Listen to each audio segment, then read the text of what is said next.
Good evening. Welcome to the QCIS channel.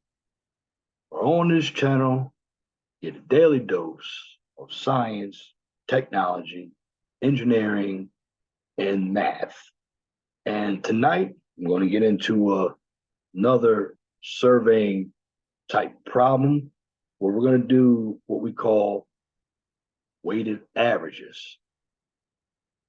So my comparison is going to be between GPS, total station, pacing, and a regular tape measure. Now, it's very important because all four of these methods are used when it comes to surveying. Now, we're also doing our weighted averages, and we're doing them by observation. It's also giving us an idea of how accurate our equipment is. Again, we're getting an idea of how accurate our equipment is. Why? Because when we go out and do surveying, we are going to get different measurements because of the types of equipment. Now, this could happen because our equipment is not calibrated. When it comes to taping, it could be the amount of sag. When it comes to pacing, our paces might not be consistent. When it comes to the total station, we could be off by minutes and seconds. And when it comes to GPS, there may not be any types of sun, so we won't be getting the reading via satellite. Or again, it could be because our equipment hasn't been calibrated. Now, I'm going to show you, I'm going to go ahead and share my screen. And this is actually called weights. I call it weighted averages, but it's called weights of observation calculations. Now, I've already done all the work. I'm going to show you how I did it, and I'm going to show you my comparisons. Now, this comes from the MPV worksheet, and we're going to get into probability a little later on.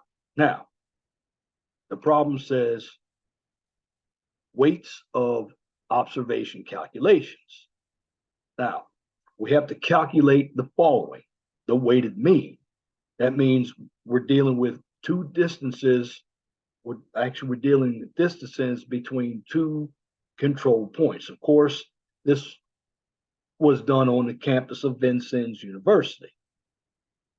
So we're basically taking distance between two control points. Now, a control point is a stationary point. It could be a monument. It could be a dome. It could be a benchmark. That's what we mean by control point. It's a point that we will always refer back to when we are checking in from a survey. Now, what we're going to be doing is, again, we're going to be utilizing distances between two of the campus points, and we're going to be using multiple methods. We're going to apply weighted values ranging from 1 to 4 based on the method of measurement used, and we are going to calculate the weighted mean.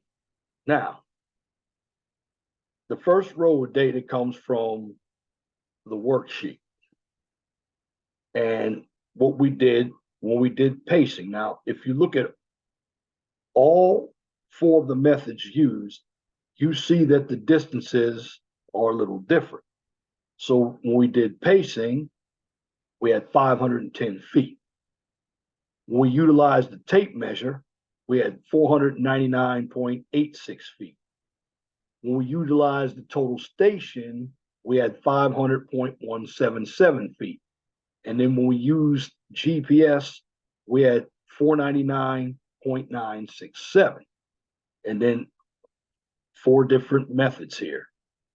Now, again, you got to show your work. So what I did is I took each item and I multiplied it by the corresponding weight. So when we did pacing, I multiplied it by 1. That's the weight, 1. The tape measure, I multiplied it by 2. The total station, I multiplied it by 4. And then the GPS, I multiplied it by 3. And then in my denominator, I divided it all by the weights, which came up to be 10. If you have a calculator, you can do all of this. So with my calculator, I gave you the exact numbers. I came up with 510 feet, 999.720 feet, 2,000.7888 feet, and 1,499.901 feet. And I divided that by, of course, 10. Came up with 5010.4098 feet divided by 10. And then I came up with my weighted mean of 501.041. You look at it, when you do your data, you look at the information. When you do all your calculations, you look at the data. Doing your data, you're putting your data into the computations. Make sure you have the right data. Again, you have to be organized when you are doing these types of problems. I gave it to you step by step. Now, that's the first part. Now, the second part. Okay, we're going to exclude the pacing value and we're going to recalculate using weight values ranging between 1 and 3. So what are we going to do? We're going to actually repeat the same method, but this time we don't have pacing. So again, I have 499.860 times 1, 500.17, and the 1 is the weight. And I'll multiply my second number, and this is all in the numerator. Multiply 500.177 feet, that's the distance of the total station, times 3. And then I'll multiply, and then what I'm doing, I'm adding all these numbers once I multiply. So I'm multiplying and adding, I'm doing 2 operations at the same time. And then for my third item, 499.967 times 2.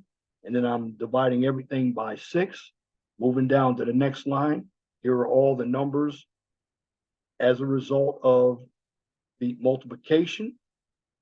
They're all in the numerator and denominator.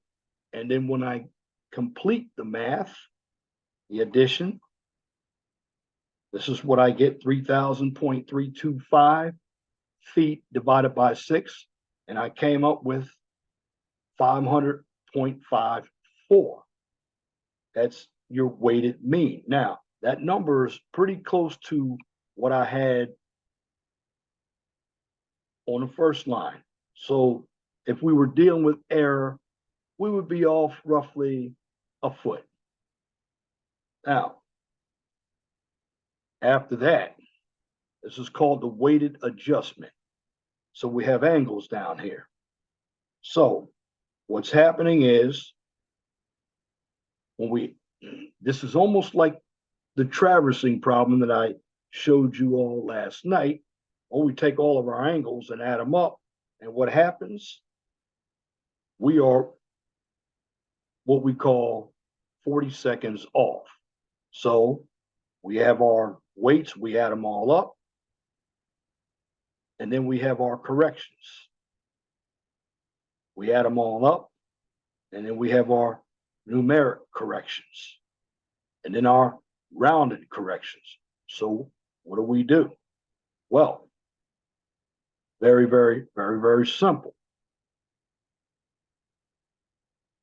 We take everything and we add or subtract seconds, just like we did for adjusting the angle and the traverse. So our measured angle was 74.5512, 2 seconds. We adjusted by 2 seconds. And remember, since all of these angles did not equal 360, it was short of 360, common sense says we're going to add the angles. We're going to add to the angles. And this is what we did. The first one, we added 2 seconds. This is where we came up with 74.5514. The second one, we added 12 seconds. The third one, we added 6 seconds.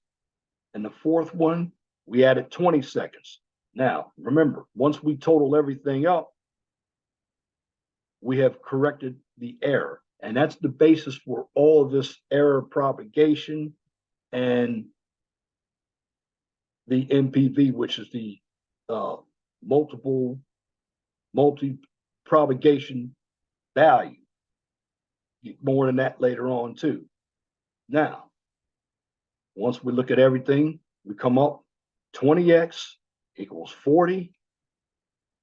And we do some algebra here. And there is your completed answer right there. 2 seconds. 2 seconds. Now, bear with me while I get some more for you.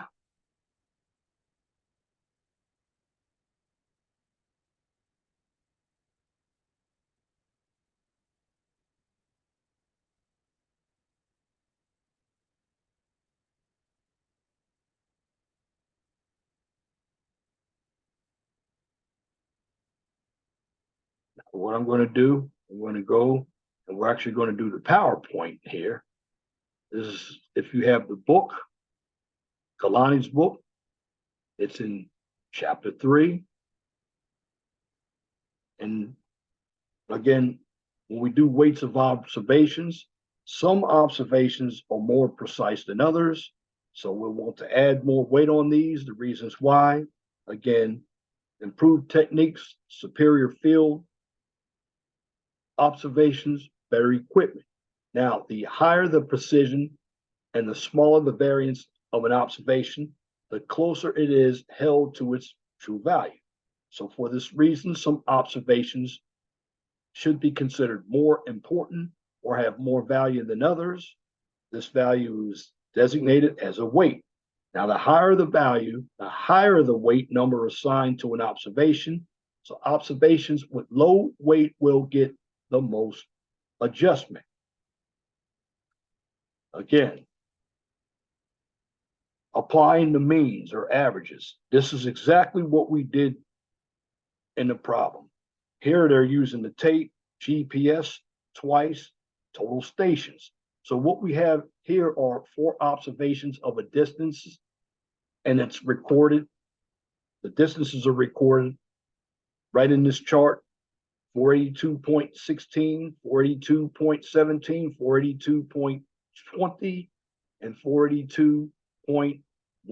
And the given weights are 1, 2, 2, and 4, respectively, by the surveyor.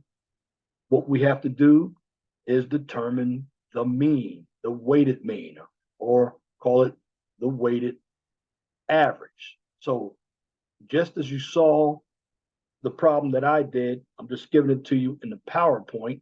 So what we're really doing is we've assigned weights to the observed values. Now, the higher weight number goes with the most accurate reading. So when we plug in all the numbers to the equation, this is what we get. We get 482.16 times 1. The 1 is the weight. And we get 42.17 times 2 plus 42.20 times 2 plus 42.14 times 4, all over your weights. And your mean weighted average here, that's what we're doing. We're doing averages, comes up to 42.16. Now, So you'll understand the nomenclature. M subscript W equals weighted mean. Sigma WM equals the sum of individual observations times their corresponding weight values. And let me explain that to you. That's this number right here. This is the observation, and this one is your weight value. And then what we do, we sum up all of the weights. So in other words, your weighted mean equals your sum of individual observations times their corresponding weight values, all divided by the sum of the weights. Now, the sum of the weights is going to be 9, because 1, 2, 2, and 4 equals 9. Now, applying to adjustments. Again, the reason why I'm doing this is because we have worked with traverses. And like traverse angles that are adjusted to perfect, we're going to assume the observed angles of a certain plane triangle and their relative weights are given as 49, 51, 15. WA1, that's the weight, is your angle 60, 32, 08. Your second weight of 2, and your third angle 69, 36, 33. And your last weight equals 3. So just like we did distances, you can do the same thing for angles. So when we compute the sum of the angles, we add everything up. These are your observed angles, and we get a sum of 179, 59, 56. So that means we are 4 seconds from 180. Now, the perfect sum of the interior angle traverse equals n minus 2 times 180. So what does that mean? Well, you have, let's say you have a 5-sided polygon. We're going to find your degrees by taking your sides minus 2 times 180 to get your degrees. So, but looking at everything, they have done it here. We have 3 sides, and this is a triangle. So we subtracted 2 from 3, multiplied it by 180, and we came up with your whole polygon should equal 180 degrees. So when we added all of the observed angles together, we came up with 179, 59, 56. So that means the error of this transverse is minus 4 seconds. So we're 4 seconds short of 180. So we're going to have to add 4 seconds to make sure that this traverse closes at 180 degrees. So again, applying to adjustments, we decide on what weight values are for each observation, and we add up the weights to get a total. So here's what we did. We had weights 1, 2, and 3, and we get summation of 6. Now, weight values can be assigned based on various things. So maybe you had a lot of heat waves when trying to sight on one setup, so your sighting could be questionable. Maybe you were in a muddy area and your tripod wasn't as stable as you like. These numbers can be whatever you want them to be because there are different variables. Now, the weight total becomes the equivalent correction for the weight. That means this observation needs the largest adjustment because it holds the least weight. So here's what we do. We have your angles summed, we have your weights, and then we have your corrections. That's where we get the 11x, 6x plus 3x plus 2x. So the next largest correction is applied accordingly, shown in correction column following. And then you sum the correction column. And here's what we did here. Now, of course, angle B is the next less accurate weight of 2. So you basically just rearrange your weight values to distribute them throughout the remainder. Angle A, weight 1 got the total sum of 6. Angle B, Weight 2 will take the 3 multiplier because everything is 6. And angle C, 3 will take on a 2 multiplier. And we add the column together, you get 11x. Now, a little bit of algebra. You then want to solve for x, and that becomes your base adjustment amount. This is where your error that you saw in slide 4 comes into play. So what you do is you plug x into the individual correction values for each observation. And here's what we did. 11x equals 4 and a little bit of algebra. You solve for x and you get plus 0.36. So what do we do with that plus 0.36? Well, we substitute that number in for x. And this is what we get with our correction. So your numerical value, you have these numbers right here. And they add up to basically give you 4. Now, if you solve for x and then round your answer to 0.36, when you multiply the rounded number to the correction values, you get the same answers. And when it comes to numbers, they can vary slightly. Then round the numerical correction values to the nearest second. So here's what they did. 2.18, rounded down to 2. 1.09, you rounded down to 1. 0.73, you rounded up to 1, and then you add everything together, all the numbers together, you get 4 seconds. And that is your error for each angle. And when you apply the error, this angle becomes 49.51.17. This next one becomes 60.32.09. And this one becomes 69.36.33.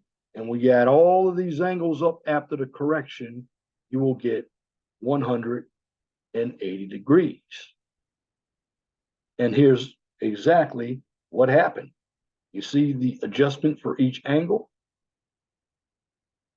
This is just like a traverse.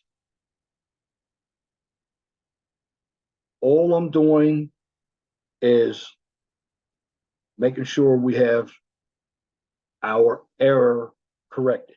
It is very important when we're doing surveying because we want our surveys to be accurate. And remember, a survey is a legal document. We want to make sure all of our measurements can be retraced because original surveyors had points. Some of them have been knocked out. So we have to go and reestablish those points. So we have to go off of original control. But when it comes to our equipment, we have to make sure that we understand that humans aren't perfect. Equipment isn't perfect. So we use these methods to correct error. Everything we do is going to have some error. But the least amount of error means that you have an accurate survey. You want the least, you're going to have the least amount of error. Now, if you have a lot of error, you have to look at the variables in depth. When, if you have a tape, was your tape, particularly a steel tape, sag, and you have to deal with contraction and expansion? If you have a cloth tape, how much sag did you have in that cloth tape? Did you read the right numbers? Because in engineering, we read decimals of a foot. Carpenters, they read inches. Was your equipment calculated? Were you reading the right rod reading. These are different blunders that come into place when we have error. Did you even calculate a number wrong? Look in your field book. Did you transpose the number? Like you're dyslexic. You had a number that was 0.78 and you wrote it as 0.87. So there are different methods that you use to correct error. And again, if you want more on this topic, look at this video again and check out GHILANI's Elementary Surveying Book, Chapter 3. This is the 15th edition, 2017, Chapter 3. And it will go over all of the information for you on how to do what we call weighted mean or weighted mean observations. But in the meantime, it's important that you know how to correct error,